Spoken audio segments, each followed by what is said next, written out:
பாருங்கள் தண்ணி நல்லா பாயில் ஆகிடுச்சு. இப்போ இதில் தேவையான அளவு உப்பு ஆட் பண்ணிக்கிறேன்.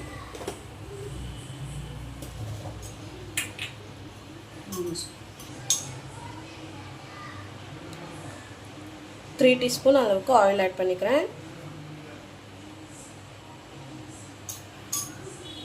பாஸ்தா ஒட்டாமல் வர்றதுக்காக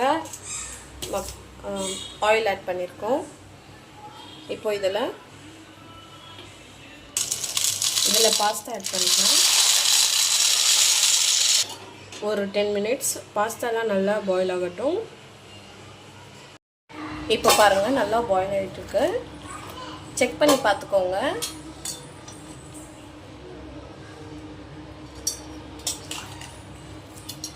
இப்போ இதை ஃபில்டர் பண்ணிடலாம். இந்த மாதிரி ஃபில்டர் பண்ணிக்கோங்க. ஒரு ஃபில்டர் வச்சு கீழே ஒரு கண்டெய்னர் வச்சுக்கோங்க.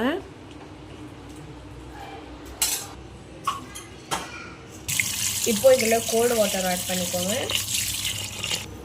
சூடாக இருக்கும்போது கோல்டு வாட்டர் ஆட் பண்ணும்போது உதிரியாக வரும். ஒன்றுத்துக்கும் ஒன்று ஒட்டாமல் வரும்.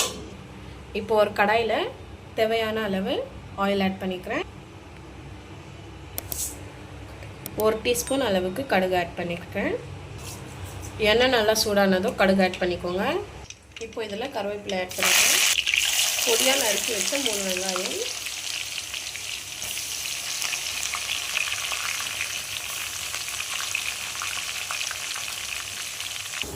டூ டேபிள் ஸ்பூன் அளவுக்கு இஞ்சி பூண்டு பேஸ்ட் ஆட் பண்ணிக்கிறேன்.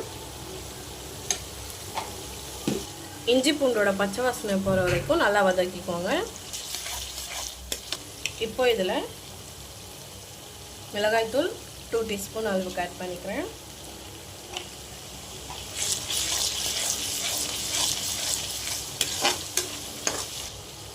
நாலு பச்சை மிளகாய் ஆட் பண்ணிக்கிறேன். கட் பண்ணி வச்சுருக்க 3 தக்காளி ஆட் பண்ணியிருக்கேன். பொடிசாக கட் பண்ணி வச்சுக்கோங்க.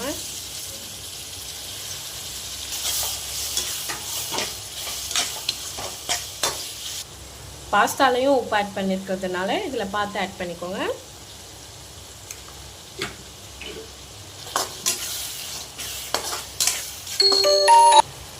டூ டீஸ்பூன் அளவுக்கு தண்ணி ஆட் பண்ணிக்கிறேன்.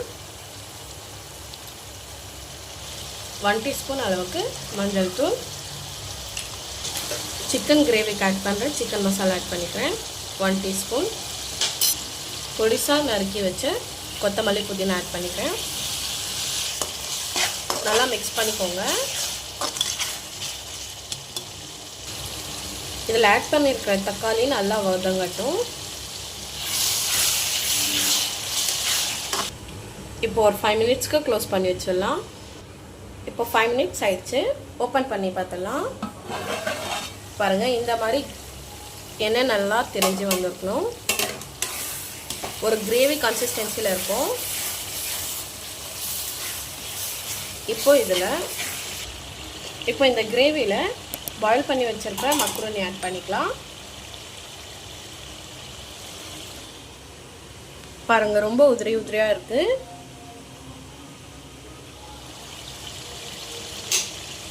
இப்போ இந்த கிரேவியில் கொஞ்சம் கொஞ்சமாக மக்ரோனி ஆட் பண்ணிக்கலாம். மசாலா எல்லாம் நல்லா மிக்ஸ் பண்ணி விட்டுடுங்க. நாம் செஞ்சுருக்கிற மசாலா மக்ரோனி இதிலே வந்து கீமா மக்ரோனி, சிக்கன் மக்ரோனி எல்லாம் செய்வாங்க. அதாவது அது பாஸ்தா சொல்லுவோம். இந்த மாதிரி மசாலாலாம் இதுக்குள்ளே நல்லா சேர்ந்து வரணும். சூப்பராக ரெடி ஆயிடுச்சு. உதிரியாக இருக்குது. இப்போ சர்வ் பண்ணிடலாம். இப்போ பாருங்கள் சூப்பராக சர்வ் பண்ணியாச்சு. ஸ்பைசியான masala noodles masala pasta ready ஆயிடுச்சு. இதை பாஸ்தாவும் சொல்லலாம், மக்ரோனி கூட சொல்லலாம். நீங்களும் இந்த மாதிரி வீட்டில் ட்ரை பண்ணி பாருங்கள். சூடாக இருக்கும்போதே சாப்பிட்லாம், நல்லாயிருக்கும்.